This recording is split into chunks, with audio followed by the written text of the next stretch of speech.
Hello and welcome to this next video in our short course in understanding just what anxiety is. And we're going to be talking about a very common concept that we come across, something called overthinking, and also thinking about whether it is overthinking or not, or whether we have two trains of thought running within our minds simultaneously. What I'm thinking about is a very common phrase, a very common sentiment that we may experience, where we say something along the lines of, there is part of me that thinks this way and there is part of me that thinks another way. Again, just to come back to a point I've said in earlier videos, that what I'm trying to do here is to provide information and education content about psychology and about mental health and about what we can do about that.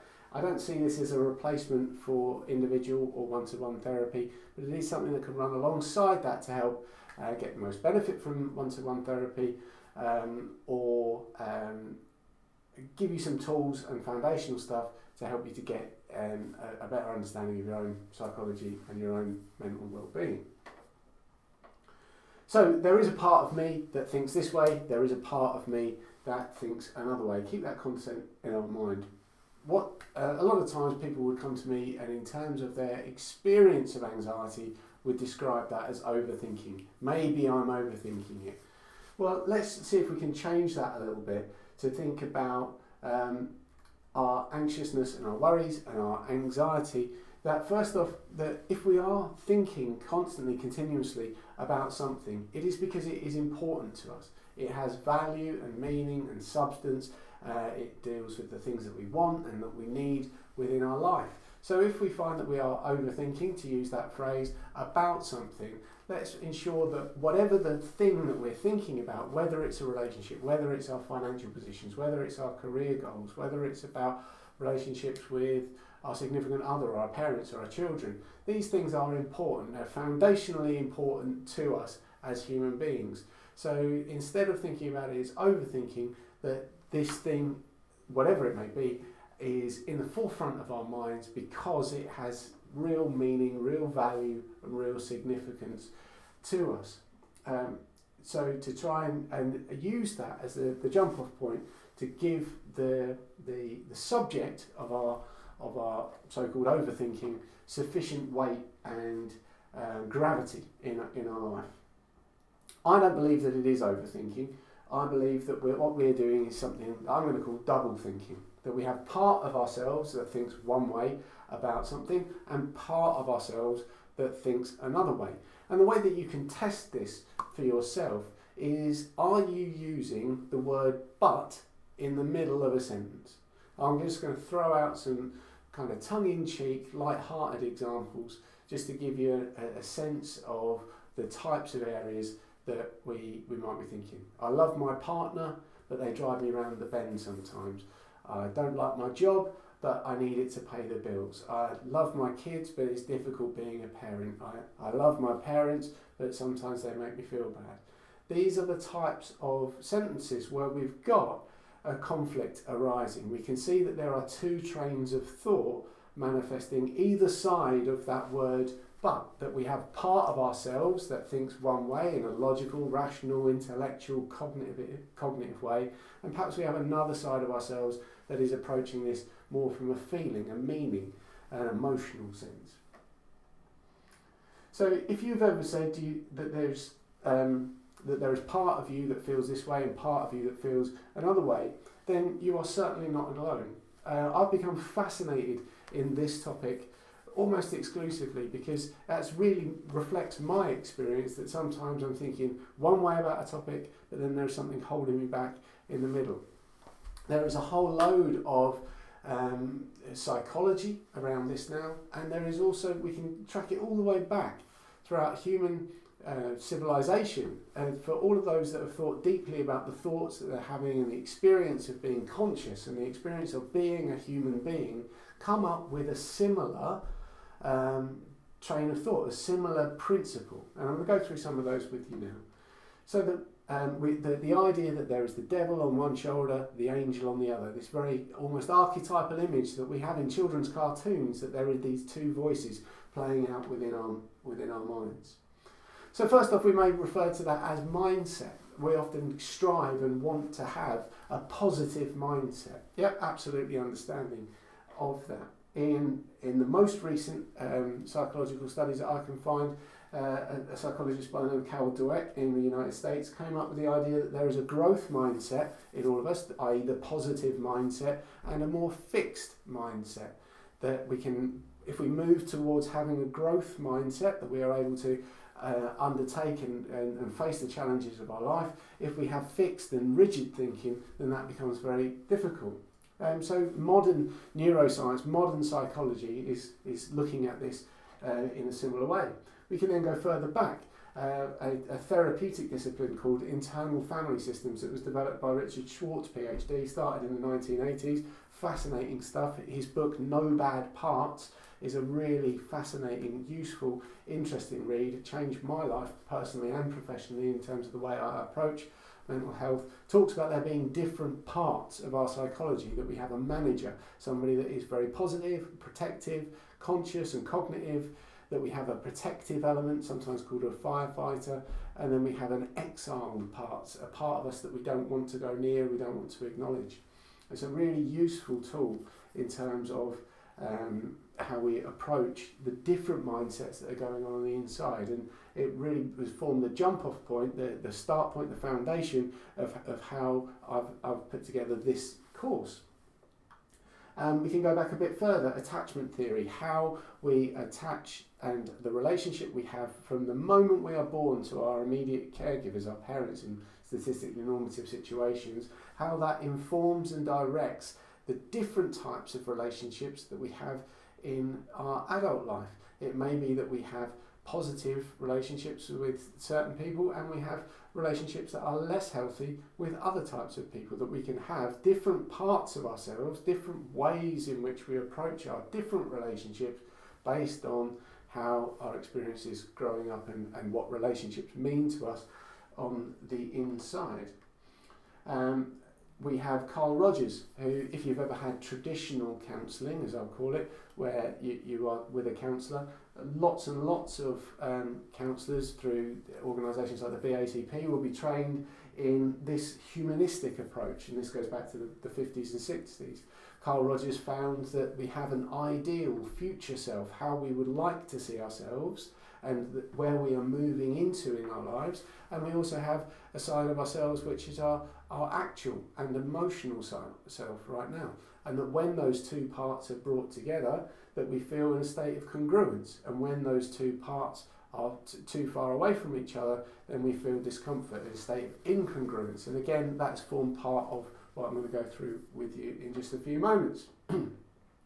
We can go back even further to Carl Jung in the 1920s. He described there being three different parts, or even more, of our psychology on the inside. Some of this goes into more spiritual, more esoteric stuff, but it's very, very useful. It's very, very popular. He talks about us having an outward persona, the part of ourselves that we show the world, and that we have a shadow side, a bit that we don't want to see ourselves and that we repress and we hide away. He also talks about us having an anima or an animus, the feminine to the masculine to the feminine, an animating force that exists within us all on the inside. Some of his teachings have been taken out of context and become a little bit more abstract and a bit more spiritual, but very, very interesting stuff nonetheless. We can go back a little bit further. A colleague of Carl Jung, Sigmund Freud, he described there being the ego and the superego and the id, these three different parts of our psychology that are operating at any different time. He also talked about there being complexes, collections of thoughts connected and constellated around similar emotional tones. We can go back even further to one of the founding principal fathers of hypnotherapy, Pierre Janet, in the 1880s. He described there being a conscious mind and a subconscious mind. Even though modern neuroscience and psychology can't really define consciousness or subconscious, we'll try and piece together what that actually might mean throughout the course of the MindWorks main course, that we are all aware that we have a conscious mind that we can think about, and we're all aware of having an experience of a subconscious mind, thoughts that bubble up from wherever thoughts bubble up, and decisions that sometimes we make that are outside of our conscious mind, that we have that experience of being able to do something without really thinking about it, that you can drive in a car and on roads that are clear and in a car that's familiar to you, and arrive at your destination without having any conscious memory of how you got there, or the journey, that you don't think about how to write your name or tie your shoes or brush your teeth, that there is a subconscious element to our lives, and that we may be fearful of that, or we may see that as something ethereal or perhaps even spiritual. I don't believe that is the case in my experience or my knowledge or my opinion. I think it's just how our brain is navigating and processing the world that we live in, and that there are evolutionary and scientific reasons for that. I'll share those with you in the subconscious part, the map of the subconscious I call it, in the main MindWorks course. We can go back even further still. Plato, we find ourselves in ancient Greece. Plato described there being a tripartite soul, that we have logic, that we have reason, we have cognition. We also have a spirit, something deep down within us that is difficult to kind of put our finger on. And then we have our appetites, the things that we find joy and pleasure in, that we can find joy and pleasure in, but we can also use those if there is something amiss deep down within our spirit. We can go back further still. We can go into the world of philosophy further. We have Immanuel Kant, and he described 3 primary functions of our subconscious mind. We can go to Gurdjieff, whose spiritual teachings went on to form a modern personal development tool that I know lots of people find very, very useful, the Enneagram. It helps you to define your personality, what drives you, and what energy level and how you feel about the world, and what challenges you may be experiencing. Again, it's a more spiritual, more esoteric tool, but I know lots of people have found that to be incredibly useful. The earliest reference that I can find of human beings that are thinking about thoughts from what we might now call in a modern psychological term, back then maybe more philosophical, even religious, was from the Vedas, which is in Indian mysticism, somewhere between 1500 and 500 BCE, possibly even earlier than that. And the writings of those, the information, the writings, the understanding, the philosophy of the Vedas is then used by Buddha and Hinduism, Jainism and Taoism in order to form entire religious belief structures or philosophical belief structures.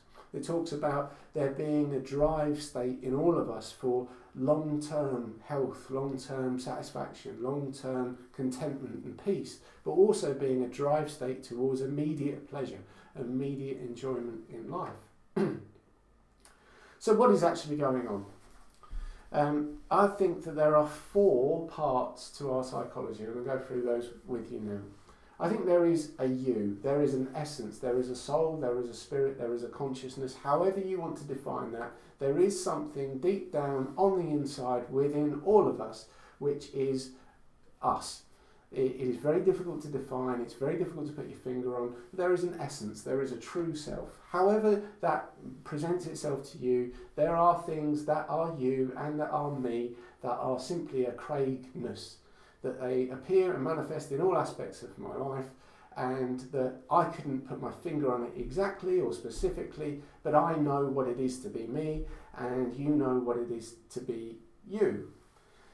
A very tricky, challenging, almost like trying to pin jelly to a wall or smoke and catch smoke in your hands, but there is an essence, an usness in all of us.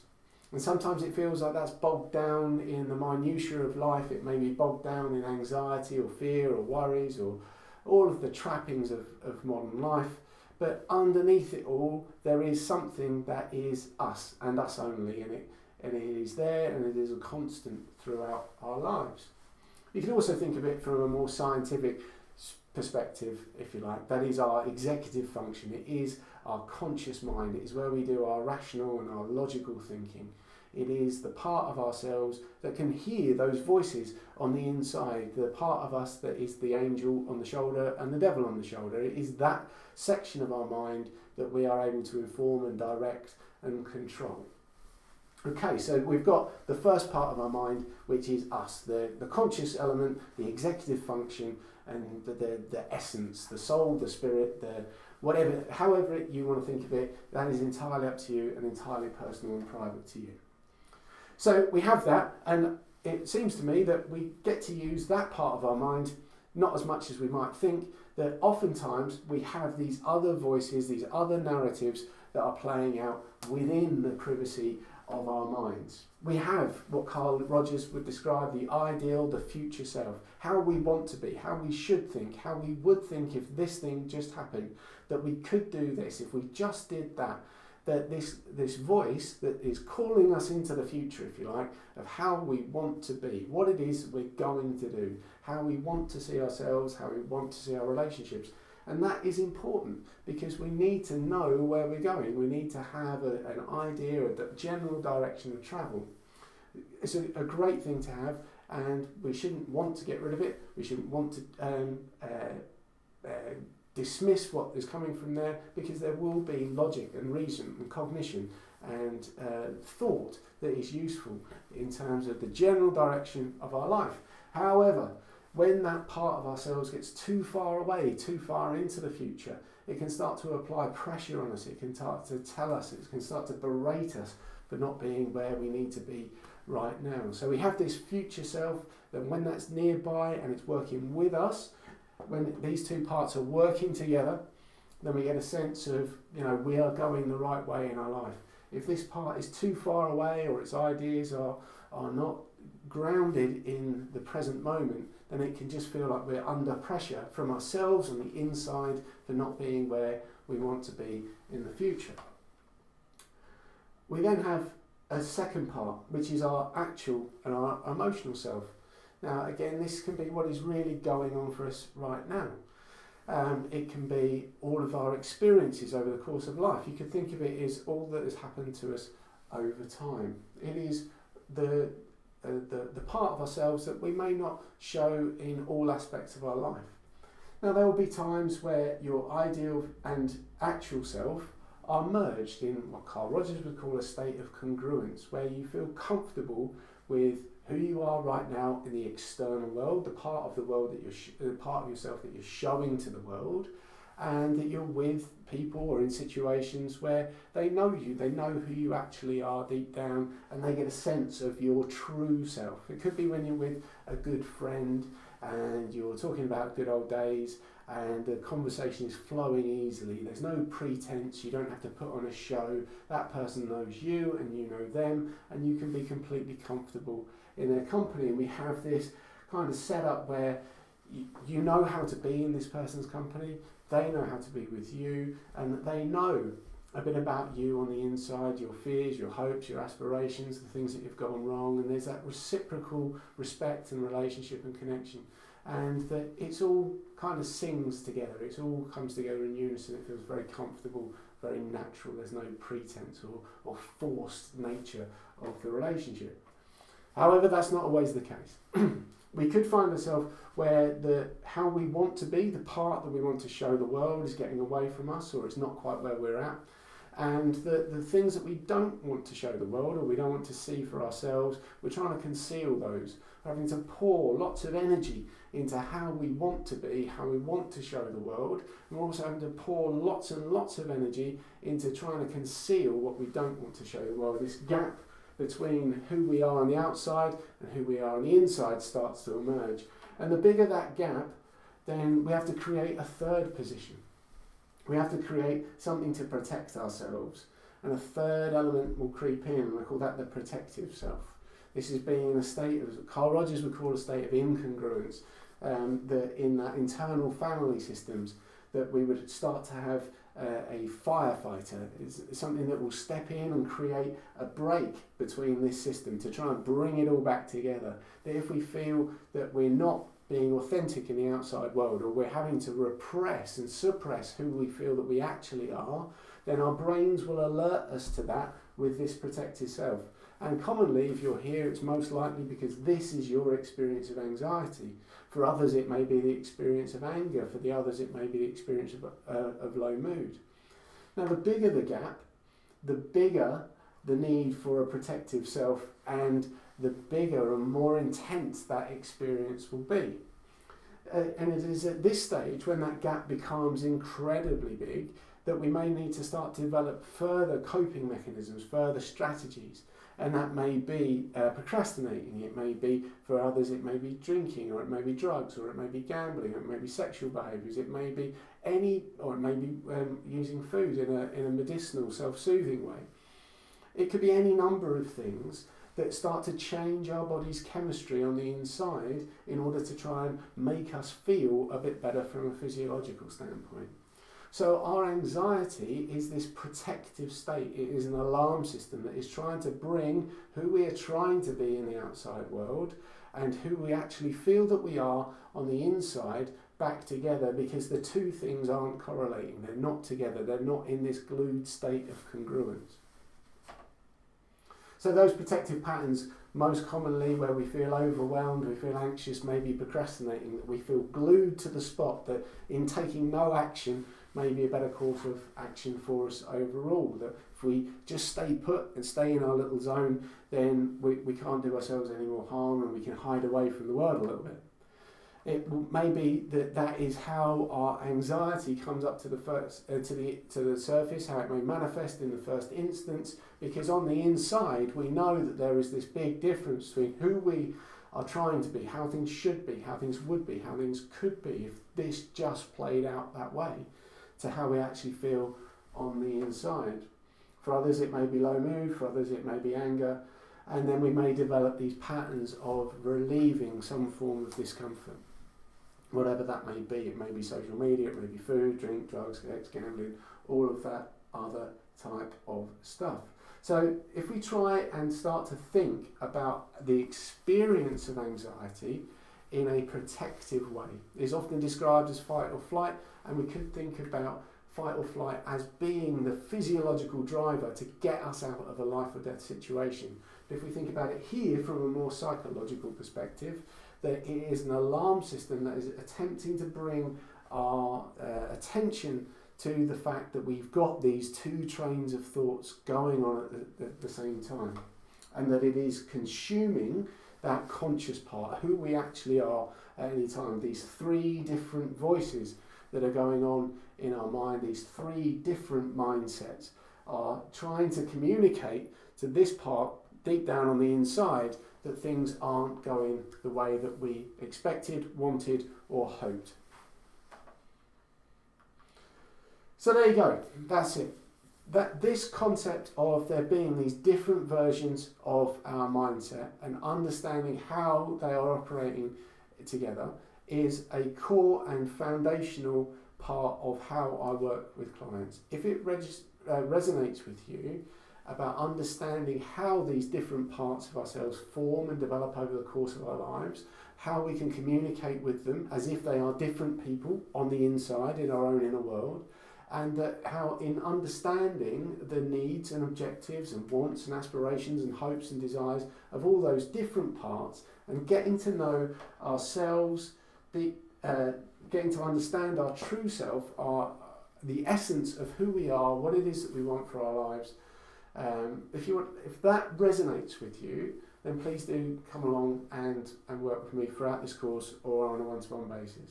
It may be that you think, what on earth is he talking about? That's not how I experience it. Absolutely fine.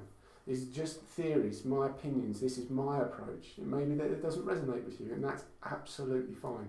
My only hope is that we together, or that you may find something that does work for you.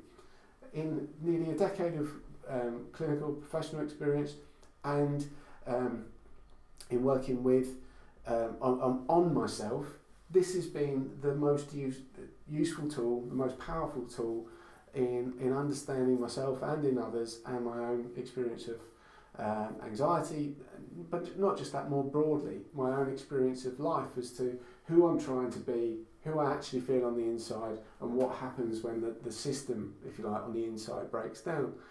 if that resonates with you, I really would love for you to come along and to continue to work with me. There's another video coming up on some tools that you can use to help you in a day-to-day basis, which are with my compliments, and I hope that you find them useful as well. So I'll